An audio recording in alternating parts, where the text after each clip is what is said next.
तेजस्वी यादव ने कहा है कि निजीकरण किया जा रहा है और सरकारी नौकरियों को खत्म किया जा रहा है। इस पर जदयू के प्रवक्ता ने कहा है कि निजीकरण लालू प्रसाद यादव के समय से ही हो रहा है। उस वक्त लालू प्रसाद ने क्यों नहीं बोला? तेजस्वी यादव को अपने पिताजी से पूछ लेनी चाहिए, तभी किसी बात को कहना चाहिए। हम बात करेंगे आरजेडी के प्रवक्ता शक्ति यादव हैं उनसे कि आखिर इस पर उनका क्या कुछ कहना है। निजीकरण के रास्ते देश के अंदर में जिस कदर बढ़ा है, सड़क और हवाई अड्डे के साथ साथ अब रेल को भी निजी हाथों में सौंपने की बाकायदगी नहीं कर दी, बल्कि अंतिम रूप दे दिया गया है। जदयू के प्रवक्ता को अगर ककहरे का ज्ञान हो, अतीत का दर्शन हो, तब ना उनको हम बताएं। कभी जब बिलो द बेल्ट कोई बात वो बोलते हैं तो कभी हंसी भी आती है।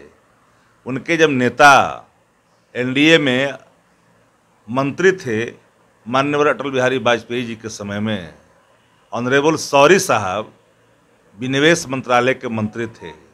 संटूर होटल से लेकर के कई होटलों को बेचने के लिए एक मंत्रालय का ही गठन किया था, जिसके मंत्री अरुण शौरी जी थे। उस समय नीतीश कुमार जी उस मंत्रिमंडल के सदस्य थे, उस कैबिनेट के सदस्य थे। अब इनको इतनी सी बात का ज्ञान नहीं है। अतीत के बारे में जाने तब ना। इन्होंने तो जो पाठशाला में अध्ययन किया है, वो पाठशाला सिर्फ लालू प्रसाद जी के परिवार और लालू प्रसाद जी को ही बताया गया है। इनको क्या पता है पहले के संदर्भ में? तो जो बेचने की बाकायद है वो माननीय अटल बिहारी वाजपेयी जी और एनडीए के सरकार से ही शुरुआत की गई। यूपीए के सरकार में तो लगामें लग गई, जो मसौदे थे उन मसौदों पर विराम लगी। लेकिन आज पूरे देश में हर उन जगहों को बेचकर मुद्राकरण की नीति का नया दौर शुरू करने जा रहे हैं। देश की संपत्ति को बेच करके, अरे आंगन बेच करके कोई घर चलावे काबिलियत है क्या? अपने घर को, अपने खेतों को गिरवी रख दे और घर चलाए, वो काबिलियत है क्या? जहां देश आत्मनिर्भर था, जहां देश बगल के देशों को मदद करता था, जहां देश की एकता अखंडता अक्षुण्ण थी, आज उस देश में क्या हाल कर दिया आपने? अरे अर्थव्यवस्था का रोना कोरोना का ही मत रोइए, इमरजेंसी के हालात पहले से थे। ये सारे सवालात आज जो खुल करके सामने हैं, इसके अतीत का अगर दर्शन करेंगे तो एनडीए हुकूमत उसमें साफ साफ दिखाई पड़ेगा आपको। क्योंकि आज हालात जो इमरजेंसी का माहौल है, खास करके दोनों लोकतांत्रिक रूप से भी और आर्थिक रूप से भी।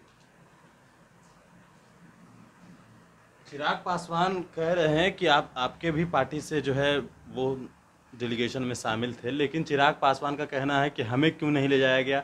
मुख्यमंत्री से भी सवाल है, लेकिन कहीं ना कहीं सवाल आरजेडी से भी बनता है, क्योंकि नेता प्रतिपक्ष तेजस्वी यादव भी गए थे। देखिए, ये तो निर्णय लेना था मुख्यमंत्री जी को, कौन जाएंगे नहीं जाएंगे। नेता प्रतिपक्ष तेजस्वी प्रसाद यादव जी ने सदन में जितने भी दल थे, उन दलों को लेकर के नीतीश कुमार जी को पत्र सौंपा था प्रधानमंत्री से मिलने का समय लेने के लिए। सवाल जातिगत जनगणना था। अब इन सवालों पर मुख्यमंत्री जी ने मानक जो तय किए, उनका विशेषाधिकार था। हम लोगों ने तो सदन की जो पार्टियां थी सदन के अंदर में, उन लोगों को समय ले लिया, लेकिन सभी पार्टियों को लेने का आग्रह नेता प्रतिपक्ष ने पहले भी किया था भी। अब मुख्यमंत्री जी ने क्यों कर नहीं लिया, क्यों नाम नहीं भेजा? नाम तो उनको भेजने थे, नाम तो नेता प्रतिपक्ष को नहीं भेजने थे। तो हम लोगों ने पूरी तौर पर जो वहाँ खड़े थे जातिगत जनगणना के पक्ष में, वो सारे लोग वहाँ पर खड़े होकर के प्रस्ताव को दिया इन्होंने। अब जो लोग आज कह रहे हैं बात ठीक है, प्रतिनिधित्व होनी चाहिए। अगर पार्टियों का प्रतिनिधित्व के जहाँ तक सवाल आएगा तो उनको अलग करके नहीं देखा जाना चाहिए, यही मेरा भी मत है। पर इतनी बात जब सही है कि देश जिन झंझावातों से, जिन सवालों को लेकर के आज जूझ रहा है, देखिए जातिगत जनगणना एक महत्वपूर्ण विषय है। इन विषयों को दरकिनार करके अब देश की राजनीति को, देश को या देश की आवाम को कोई खुशहाल नहीं कर सकता।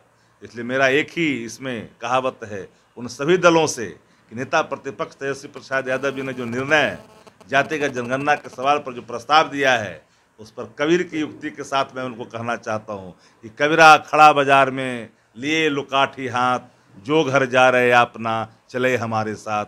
इन असूलों के साथ, इन विषयों पर जो लोग साथ चलेंगे, इतिहास उन्हीं को याद रखेगा। तो ये थे हमारे साथ आरजेडी के प्रवक्ता शक्ति यादव। कई सवाल थे जो हमने इनसे जाने, और भी अपडेट्स देंगे मैं इस फाउंडेशन के साथ। नमस्कार।